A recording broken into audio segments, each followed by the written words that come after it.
வணக்க மக்களே, welcome to the ஃபென்டஸ் show. இன்னைக்கு சொல்ல நம்ம பார்க்க போகிறது டாஸா ஒன் நைட் ஜாக் அப்படின்ற கொரியன் மூவியோட ரிவ்யூ. இந்த படம் பார்த்தீங்கன்னா அமேசான் பிரைம் ஓடிடி ஆப்ல அவைலபிளா இருக்கு, தமிழ் டப்பிங்லயுமே அவைலபிளா இருக்கு. இந்த படம் கேம்ப்ளர்ஸை மையமா வச்சு எடுக்கப்பட்ட ஒரு வித்தியாசமான த்ரில்லர் அப்படின்னே சொல்லலாம். அதாவது சீட்டு கட்டு விளையாடுறவங்களே சிறந்தவங்களை வந்து டாஸா அப்படின்னு சொல்லிட்டு கொரியால சொல்லுவாங்க. அந்த மாதிரியான ஒரு டாஸாவா வந்து ஹீரோவோட அப்பா இருந்திருப்பாரு. இன்ஃபேக்ட் ஒரு காலத்துல கொடி கட்டி பறந்தவரா இருந்திருப்பாரு. பட் இறக்குற தருவாயில நிறைய கடனோட தான் இறந்து போயிருப்பாரு. அண்ட் ஆல்சோ அவரை யாரோ கொலையும் பண்ணிருப்பாங்க.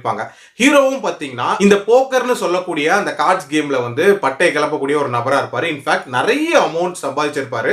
சந்தர்ப்ப சூழ்நிலையினால அதை இழக்கிற மாதிரியான ஒரு தருவாய் ஏற்படும். அண்ட் ஒரு ஆபத்தான சிச்சுவேஷன்ல இருந்து ஒன் நைட் ஜாக் அப்படின்ற ஒருத்தர் தான் வந்து ஹீரோவை காப்பாற்றுவாரு.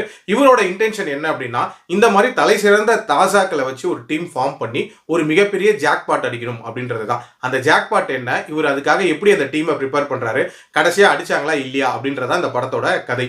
இந்த படத்தோட பாசிட்டிவ்ஸை பொறுத்த வரைக்கும் எனக்கு முக்கியமான பாசிட்டிவா படுறது அந்த கேம்பிளிங் ரிலேட்டட் காட்சிகளை படமாக்குன விதம் அப்படின்னே சொல்லுவேன். இன்ஃபேக்ட் அந்த கேம்பிளிங் சீக்வன்சஸ்ல தான் இந்த படத்தோட முக்கியமான பிரேக்கிங் பாயிண்ட்ஸ் எல்லாமே நடக்கிற மாதிரி காட்டியிருப்பாங்க. ஸோ அது எல்லாத்தையுமே நீட்டா காட்சிப்படுத்திருப்பாங்க. அதே மாதிரி இந்த படத்தில் அந்த ஒன் நைட் ஜாக் அந்த கேரக்டருக்கான டிசைன் அப்படின்றதே ஒரு மாதிரி பயங்கர வியர்டா இருந்துச்சு அப்படின்னே சொல்லலாம். அவரோட பேக் ஸ்டோரியுமே பயங்கர இம்பாக்ட்ஃபுல்லா இருக்கும். அதாவது அவருக்கு எப்படி அந்த ஒத்த கண்ணு போயிருக்கும் அண்ட் ஹீரோவோட லைஃப்ல அவரோட பங்களிப்பு எப்படி இருந்திருக்கும் அப்படின்ற மாதிரியான நிறைய விஷயங்கள் உண்மையிலேயே வந்து இன்ட்ரெஸ்டிங்கா இருந்துச்சு. அதே மாதிரி ஹீரோவோட அப்பாவோட கேரக்டருக்கான அந்த மிஸ்ட்ரி அப்படின்றதையுமே கடைசி வரைக்கும் மெயின்டைன் பண்ணியிருப்பாங்க.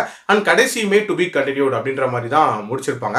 ஆல்சோ இந்த படத்துல ஹீரோ வந்து எப்படி அந்த மெயின் வில்லனை வந்து வீழ்த்துறாரு அண்ட் அந்த ஜெயிச்ச அமௌண்ட்டை வச்சு என்னென்ன விஷயங்கள் பண்றாரு அப்படின்ற விஷயங்கள் எல்லாமே ரசிக்கிற மாதிரி அமைச்சிருந்தாங்க. ஓவரால் ஒரு இன்ட்ரெஸ்டிங்கான ஒரு வாட்சா தான் இருந்துச்சு. நெகட்டிவ்ஸை பொறுத்த வரைக்கும் பாத்தீங்கன்னா, இந்த படத்துல அந்த போக்கர் கேம் இருக்குல்ல, அதோட ரூல்ஸை இன்னும் கொஞ்சம் பெட்டராகவே எக்ஸ்பிளைன் பண்ணிருக்கலாம் அப்படின்னு தான் தோணுச்சு. ஏன்னா அந்த கேமையும் புரிஞ்சு அதை சுத்தி நடக்கிற டிராமாவையும் நம்ம பார்க்கும்போது இன்னுமே எஃபெக்டிவா இருந்திருக்கும். ஸோ அதை கொஞ்சம் மிஸ் பண்ணிட்டாங்க அப்படின்ற மாதிரி தோணுச்சு. ஆல்சோ இந்த படத்தோட டியூரேஷன் பார்த்தீங்கன்னா 2.25 மணி நேரம் போகுது.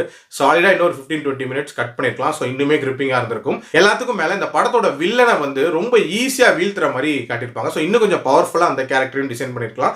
ஓவரால் என்ன பொறுத்த வரைக்கும் ஒரு டீசென்ட் வாட்ச். என்னோட ரேட்டிங் இந்த படத்துக்கு 3.2 அவுட் ஆஃப் 5. அடல் கனெக்டை பொறுத்த வரைக்கும் இதுல இருக்கு. அதுக்கேற்ற மாதிரி பிளான் பண்ணிக்கோங்க. மீண்டும் அடுத்த விமர்சனத்தில் சந்திக்கிறேன். நன்றி, வணக்கம்.